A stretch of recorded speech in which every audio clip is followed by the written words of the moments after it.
Madam Chief Executive, you've had a very tumultuous term in office with many unprecedented challenges, from anti-government protests to a global pandemic. Looking back, how would you describe the legacy of your administration?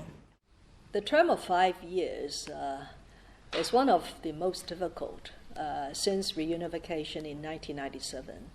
But we now have plucked a very serious loophole, and that is, until the enactment of the Hong Kong National Security Law, we have absolutely no legislation, no implementation agent and policies to safeguard national sovereignty, security and development interests.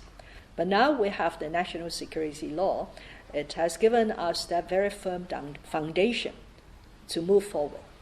I become more optimistic about Hong Kong's future because we are now brought back to the right track of one country, two systems.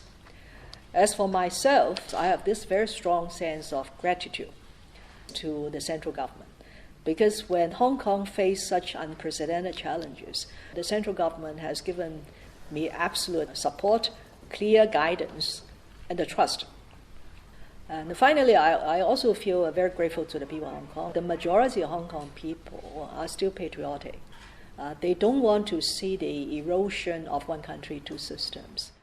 There's a lot of bias and prejudice against one country, two systems. How would you respond to those voices and allegations? If you look at today's geopolitical situation, one will easily understand that there is always this force trying to suppress our country, because our country is growing, is developing, is becoming more influential on the global scene. But the second reason is because of the lack of understanding of one country, two systems. I would confess that much needs to be done because, as you pointed out, there's a lot of bias. But the government does have a role because of inadequate education, communication, and publicity about the fundamentals of one country, two systems.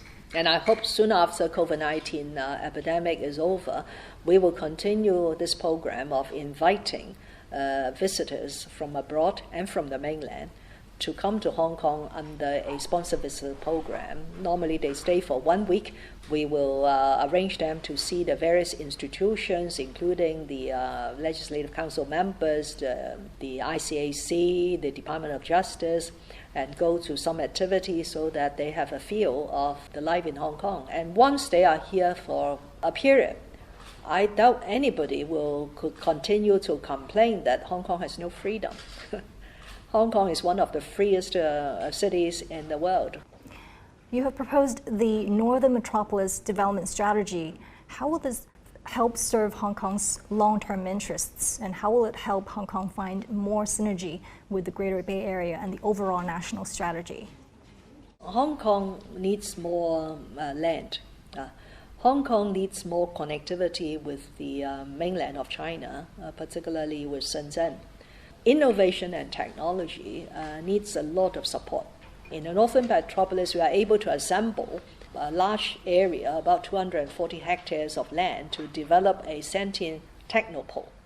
And in terms of housing, by integrating the various development areas and being more decisive in resuming private land, including agricultural land, we expect to see more housing supply. So in many respects, the Northern Metropolis will satisfy Hong Kong's future needs.